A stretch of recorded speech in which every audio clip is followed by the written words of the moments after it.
This is Olsa Tools' new half-inch torque wrench that ranges from 50 to 250 foot-pounds, featuring excellent knurling at the handle with a 15-degree flex head and a smooth 72-tooth mechanism.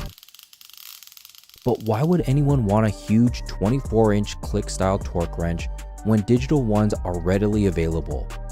Which, in my experience, are excellent tools when you're able to look at the screen. Some even have great secondary indicators, but most go off too early or don't have a clear secondary indicator to let you know when you're at the desired torque for times when you can't see the screen.